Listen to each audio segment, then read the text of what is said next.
ಕಾಂಗ್ರೆಸ್ ಸರ್ಕಾರಕ್ಕೆ ಕಾಂಗ್ರೆಸ್ ಸರ್ಕಾರಕ್ಕೆ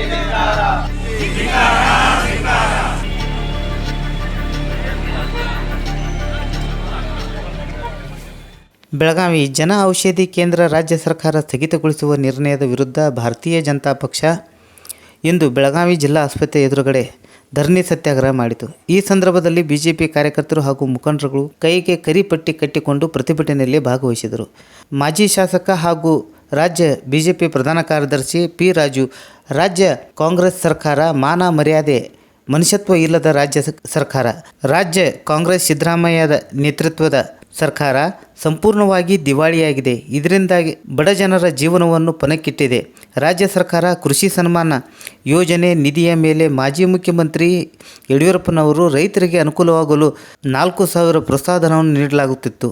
ಈ ಹಣವನ್ನು ಕೂಡ ಸರ್ಕಾರ ನಿಲ್ಲಿಸಿದೆ. ಸರ್ಕಾರ 3 ವರ್ಷದಿಂದ ಬಜೆಟ್ನಲ್ಲಿ SC/ST ಸಮುದಾಯಗಳ ಮನೆಗೆ 1 ರೂಪಾಯಿ ಹಣವನ್ನು ನೀಡಿಲ್ಲ. RTC, ಬಾಂಡ್ ಪೇಪರ್ ಇವುಗಳು ದುಬಾರಿಯಾಗಿವೆ. ಶಕ್ತಿ ಯೋಜನೆ ಸಂಪೂರ್ಣ ವಿಫಲಗೊಂಡಿದೆ ಎಂದು ಸರ್ಕಾರದ ಮುಖ್ಯ ಕಾರ್ಯದರ್ಶಿ ಶಾಲಿನಿ ರಜನೀಶ್ ಅವರು ಶಕ್ತಿ ಯೋಜನೆ ಮುಂದುವರಿಸಬೇಕಾದರೆ ಸರ್ಕಾರ ಹತ್ತಿರ ದುಡ್ಡಿಲ್ಲ ಎಂದು ನೇರವಾಗಿ ಹೇಳಿದ್ದಾರೆ ಎಂದು ಈ ಸಂದರ್ಭದಲ್ಲಿ ಪಿ. ರಾಜು ಅವರು ಹೇಳಿದರು. ಸರ್ಕಾರ ಎಲ್ಲ ರಂಗಗಳಲ್ಲಿ ವಿಫಲಗೊಂಡಿದೆ. ಈಗ ಬಡವರ ಆರೋಗ್ಯದ ವಿಚಾರವಾಗಿ ಸರ್ಕಾರ ಚೆಲ್ಲಾಟ ಮಾಡುತ್ತಾ ಇದೆ ಎಂದು ಕಟುವಾಗಿ ಟೀಕಿಸಿದರು. ಆರೋಗ್ಯ ಸಚಿವ ದಿನೇಶ್ ಗುಂಡೂರಾವ್ ಅವರು ಔಷಧಗಳನ್ನು ಖಾಸಗಿ ಔಷಧಗಳ ಕಂಪನಿಗಳ ಜೊತೆ ಒಪ್ಪಂದ ಮಾಡಿಕೊಂಡಿದ್ದಾರೆ ಎಂದು ಜನ ಮಾತನಾಡಿಕೊಳ್ಳುತ್ತಿದ್ದಾರೆ ಎಂದು ಮಾಜಿ ಶಾಸಕ ಬಿ. ರಾಜು ಅವರು ಆರೋಗ್ಯ ಸಚಿವರನ್ನು ತರಾಟೆಗೆ ತೆಗೆದುಕೊಂಡರು. ಒಂದು, ಈ ಸರ್ಕಾರಕ್ಕೆ ಮಾನ ಮರ್ಯಾದೆ ಮನುಷ್ಯತ್ವ ಇಲ್ಲ. ಬಡವರಿಗೆ ಸಹಾಯ ಆಗುವಂತಹ ಎಲ್ಲ ಯೋಜನೆಗಳನ್ನು ಈ ಸರ್ಕಾರ ನಿಲ್ಲಿಸಿದೆ.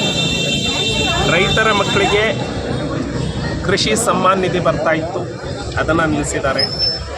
SC/ST ಅವರಿಗೆ ಗುಡಿಸಲು ವಾಸಿಗಳಿಗೆ ಪ್ರತಿ ವರ್ಷ ಕಡಿಮೆ ಅಂದರೆ 1 ಲಕ್ಷ ಮನೆಗಳನ್ನು ಮಂಜೂರು ಮಾಡ್ತಾಯಿದ್ರು.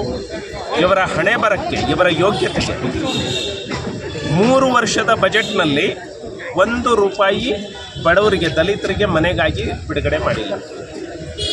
ಕೃಷಿ ಸಮ್ಮಾನ್ ಯೋಜನೆ ಅಡಿಯಲ್ಲಿ ಮಾನ್ಯ ಯಡಿಯೂರಪ್ಪನವರು ಪ್ರತಿ ರೈತ ಫಲಾನುಭವಿಗೆ ಪೂರಕವಾಗಿ 4,000 ರೂಪಾಯಿ ಹಾಕಿದ್ರು, ಅದನ್ನು ನಿಲ್ಲಿಸಿದ್ರು. ಕರೆಂಟ್ ಬಿಲ್ಲು 0 ಮಾಡ್ತೀವಿ ಅಂತ ಹೇಳಿ ಪಾಪ ಬಡವ ಪಂಚರ್ ಅಂಗಡಿ ಇಟ್ಕೊಂಡಿದ್ರೆ, ಬಡವ ಹೋಟೆಲ್ ಇಟ್ಕೊಂಡಿದ್ರೆ, ಬಡವ ಗೂಡಂಗಡಿ ಇಟ್ಕೊಂಡಿದ್ರೆ ತನ್ನ ಮನೆಯ ಬಿಲ್ಲಿನ 4 ಪಟ್ಟು ಗೂಡಂಗಡಿಗೆ ಕಟ್ತಾ ಇದ್ದಾನೆ. RTC ಪಹಣಿ ಪತ್ರ 10 ರೂಪಾಯಿಗೆ ಗ್ರಾಮ ಪಂಚಾಯಿತಿಯಲ್ಲಿ ಸಿಗ್ತಿತ್ತು. ಒಂದು ಪಹಣಿ ಪತ್ರದ ಬೆಲೆಯನ್ನು 100 ರೂಪಾಯಿಗೆ ಏರಿಸಿದ್ದಾರೆ. 20 ರೂಪಾಯಿ ಬಾಂಡ್ ಪೇಪರ್ ಇತ್ತು, ಅದನ್ನು 500 ರೂಪಾಯಿಗೆ ತಂದಿದ್ದಾರೆ. PKPS ಸೊಸೈಟಿಯಲ್ಲಿ ರೈತರು ತಮ್ಮ ಲೋನನ್ನು ತಗೊಳ್ಬೇಕು ಅಂತ ಹೇಳಿದರೆ ಒಂದು ಅಂಡರ್ಟೇಕಿಂಗ್ ಕೊಟ್ಟರೆ ಸಾಕಾಗಿತ್ತು. ಅದನ್ನು ಈಗ ಸಬ್ ರಿಜಿಸ್ಟ್ರ್ ಹತ್ರ ನೊಂದು ಮಾಡಬೇಕು ಅಂತ ಹೇಳಿ PKPS ಅಲ್ಲಿ ಲೋನ್ ತಗೊಳ್ಬೇಕು ಅಂದರೆ 1,000 ರೂಪಾಯಿ ಖರ್ಚು ಮಾಡಬೇಕು. ಈ ಸ್ಥಿತಿಯನ್ನು ತಂದಿಟ್ಟಿದ್ದಾರೆ.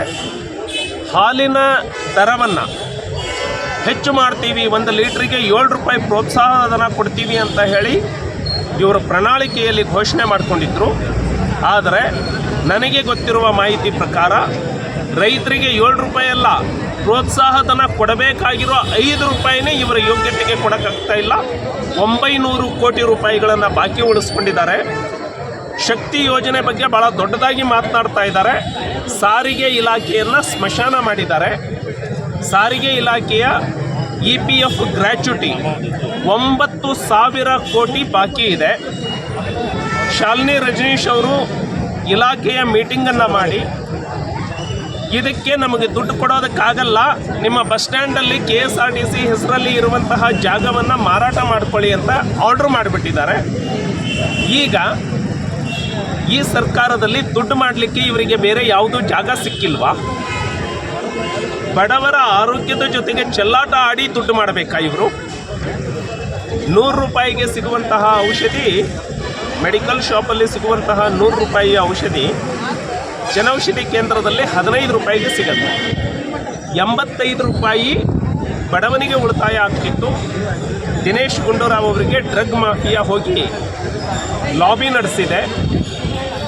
ಬಡವರಿಗೆ 15 ರೂಪಾಯಿಗೆ ಕೊಡೋದು ಬೇಡ, ಬಡವರು 100 ರೂಪಾಯಿಗೆ ತಗೊಳ್ಳಿ, ಇನ್ನು 85 ರೂಪಾಯಿ ಏನು ನಮಗೆ ಲಾಭ ಸಿಗುತ್ತಲ್ಲ ಅದರಲ್ಲಿ ನಾವು ನೀವು ಹಂಚಿಕೊಳ್ಳೋಣ ಅಂತ ಹೇಳಿ ಯಾರೋ ಹೇಳಿರಬೇಕು ಅಂತ ಹೇಳಿ ಜನ ಮಾತಾಡಲಿಕ್ಕೆ ಶುರು ಮಾಡಿದ್ದಾರೆ. ಹಾಗಾಗಿ ಜನೌಷಧಿ ಕೇಂದ್ರವನ್ನು ಬಡವರಿಗೆ ಅನ್ಯಾಯ ಮಾಡೋದಕ್ಕಾಗಿ ಇಲ್ಲಿ ಮುಚ್ಚೋದಕ್ಕೆ ಈ ಸರ್ಕಾರ ತೀರ್ಮಾನ ತಗೊಂಡಿದೆ. ಇದರ ವಿರುದ್ಧ ಉಗ್ರವಾದಂತಹ ಹೋರಾಟವನ್ನು ಕೈಗೊಳ್ತವೆ. ಬಡವರಿಗೆ ನ್ಯಾಯ ಸಿಗೋವರೆಗೂ ನಾವು ಹೋರಾಟವನ್ನು ಮುಂದುವರಿಸ್ತೇವೆ. ಇವತ್ತು ಸಾಂಕೇತಿಕವಾಗಿ ಯಾರಿಗೂ ತೊಂದರೆ ಕೊಡಬಾರದು ಅಂತ ಹೇಳಿ ರಸ್ತೆ ಬಂದ್ ಮಾಡಿಲ್ಲ, ಆಸ್ಪತ್ರೆಯ ಒಳಗೆ ನುಗ್ಗಿ ಪ್ರತಿಭಟನೆಯನ್ನು ಮಾಡಿಲ್ಲ, ಶಾಂತವಾಗಿ ಆವರಣದಲ್ಲಿ ಕೂತಿದ್ದೇವೆ. ಸರ್ಕಾರ ಎಚ್ಚೆತ್ತುಕೊಳ್ಳಿಲ್ಲ ಅಂದರೆ ಮುಂದೆ ರಸ್ತೆಗೆ ಇಳಿದು ಹೋರಾಟವನ್ನು ಮಾಡ್ತವೆ. ಆ ಹೋರಾಟಕ್ಕೆ ಸರ್ಕಾರವೇ ಕಾರಣ.